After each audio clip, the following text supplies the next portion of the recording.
As you must already know, the Penguins of Madagascar are a group of penguin special operatives who are a central part of the Madagascar movies, and you should also know that they had their own wonderful series several years ago on Nickelodeon. The series follows the adventures of the 4 penguins in Central Park Zoo and New York City, and although there is much debate about whether it takes place before or after the events of all the movies, it seems evident that it occurs at least after the first movie because Julien, Morty and Maurice appear as new additions to the zoo.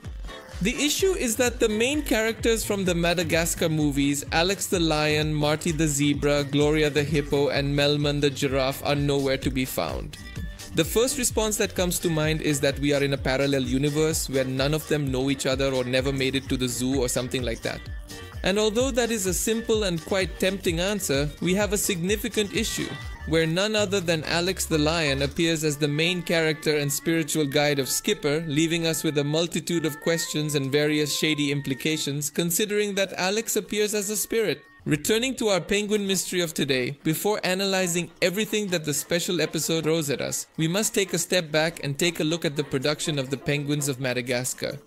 Yes, with Kandul we usually limit ourselves to solving the mysteries of the series within its own fiction, but to understand everything that happens here, we need to go back to the year 2009. It had been 6 months since the release of Madagascar 2. The Penguins of Madagascar series had its premiere 3 weeks after this movie, and by May 2009, they had a very successful 6 months on Nickelodeon. And it was here that the Animation World Network published an intriguing interview with the exec producers of the series. During the interview, they talked about many things, but in the end, they asked how the lemurs ended up in Central Park Zoo as counterparts to the Arctic birds, especially when they never interacted in the movies. And will Alex, Melman, Gloria and Marty ever appear to reclaim their cages? In one shot, the silhouettes of Alex the lion and Marty the zebra are quickly but clearly seen on posters hanging above the penguin enclosure. This indicates that the mystery was already very present at the start of the series. In fact, I went to verify the initial episode, and within the first minute, it is possible to observe the signs mentioned in the article on some poles at the penguins' habitat corners, and indeed, we are able to see them in multiple episodes thereafter. But the most interesting thing is the response from the executive producers to this question.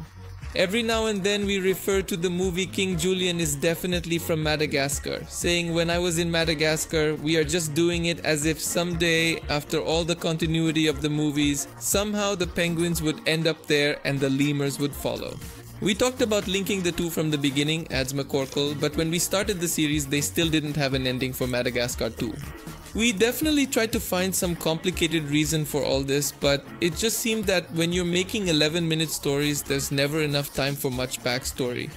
Maybe one day we'll do a half-hour special, the day the lemurs appeared. This is the only official clarification on how the series and the movies fit together. Basically, when they started producing the series, they didn't touch that part of the story to leave room to explain it in the following movies or even episodes. But there were two major problems. One is that it was never fully explained how the movies and the series were connected. And the second issue is that in the last paragraph of the interview, Tom McGrath, who helped create the characters, is a writer and the voice of Skipper, says that they only wanted them back at the zoo and that sometimes he thinks it happens in a parallel universe. The latter is what we call a personal opinion, but it provided a main explanation to any issue for many people who had not read the complete interview is in a parallel universe, instead of the actual answer. The writers hadn't even decided. This is important to clarify because without this information, we could fall into the trap of considering it a very different continuity in which, for example, Alex and his friends never ended up in Madagascar. It was a fairly logical explanation, and we could even say that they are not in Central Park because they were just transferred to another zoo, and Central Park Zoo simply imported the lemurs from Madagascar or something like that. But obviously the interview connects the series with the movies, and thanks to some things that would happen later on, it became even clearer that at the very least several events from the movies did happen. It turns out that a year and a half after that interview, The Sleepless Night Before Christmas would come out, a Christmas special of the Penguins of Madagascar featuring Santa Claus. Yes, at the end of the episode, Santa Claus and his reindeer appear, the same Santa Claus and reindeer from Merry Madagascar, an unofficial short that takes place between Madagascar and Madagascar 2, and they even reference the events of the short, with Santa Claus greeting Julien and saying he's been friends with the chubby one for a while. A year later, the special episode of Dr. Esperaculo's Revenge arrived, along with the only appearance of one of the 4 main characters in the series, a pivotal moment in the show's history. In the first part of this special, Skipper goes on a secret mission to Shanghai, which is a trap set by Hans and Dr. Esperaculo. Spiraculo erases their memories, storing them in one of his inventions, and Skipper ends up drifting in the sea, eventually reaching an island. On this island, several spiritual guides appear to help him recover his memories. First Buck Rockwood, the Penguin, a veteran military, then General Shingen, whose war techniques Skipper has studied, and finally, Alex the Lion. Paying attention to the dialogue, it is evident that it is not about Alex's soul or anything like that, as I read in some old forums discussing Alex's death. It is a figment of Skipper's subconscious, and Skipper mentions several times that he knows that is not the real Alex, so at least we know he didn't die. During their conversations, Alex asks him if he remembers, and even mentions that he always says the penguins are crazy, confirming at least the events of Madagascar 1. At the end of part 2, Skipper says when he heard the real Alex proclaiming he was the king of New York, he just wanted to vomit. This was a central part of the plot of Madagascar 2, with Alex telling everyone that he was the king of New York and convincing the African lions that he was royalty in the USA. This ends up confirming at least partially that the series takes place after Madagascar 2, and if we were to fit it into the overall continuity of the movies, it probably happens after the events of Madagascar 3 and the Penguins of Madagascar movie, with the penguins and lemurs in the zoo and Alex and his friends traveling the world in the Afro Circus, providing a rather simple answer to today's mystery, but it's never that easy. The thing is, there are clear inconsistencies between the series and the movies. To begin with, at the end of the Penguins of Madagascar movie, which happens right after Madagascar 3, they return to the circus and have no reason to go back to Central Park Zoo on the series side. It's also quite strange that in the intro they find the lemurs in a box sent from Madagascar. This implies that the lemurs did not arrive with the penguins but come directly from their island, which does not fit at all with the timeline we have. But there are 2 other elements that can exactly answer what happened, although I suspect it's purely by chance, as it's clear that the writers didn't intend to maintain continuity. Towards the end of part 1 of the special where Alex appears, he mentions that he is a good spiritual guide and suggests adding that to his resume. Phew, it's good to have an option if the zoo plan doesn't work out. This is our only real clue to where Alex, Marty, Gloria and Melman are in a zoo, which doesn't fit at all with the theory of them traveling the world with a circus.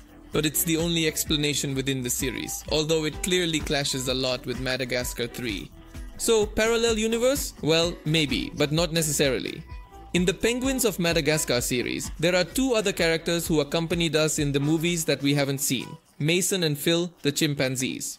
They are back at the zoo, along with Julien and the others, and their presence has a very curious implication. If they are there, it means that the Zaragoza circus is no longer controlled by the animals.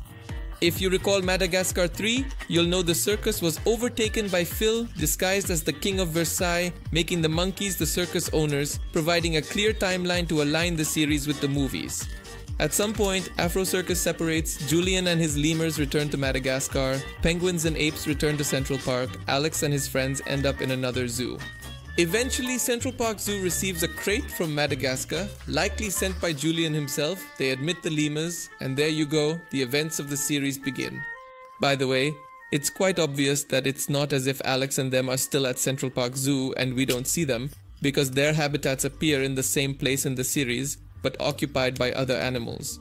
Mainly Alex's place is now occupied by Joey the kangaroo, and Melman's place is now the habitat of koalas, where Leonard lives.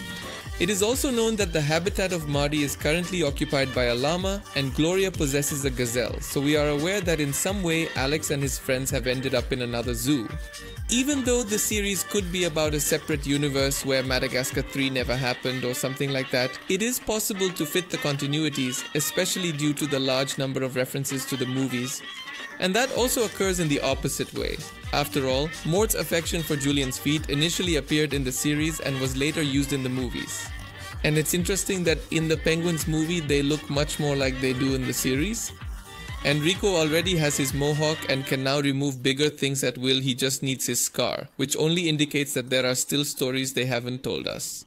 So, I hope you enjoyed this video, give it a like if you did, subscribe for more videos like this, and rest assured we will make a video if they ever reveal where Rico's scar came from. But for now, see you in the upcoming video. Goodbye.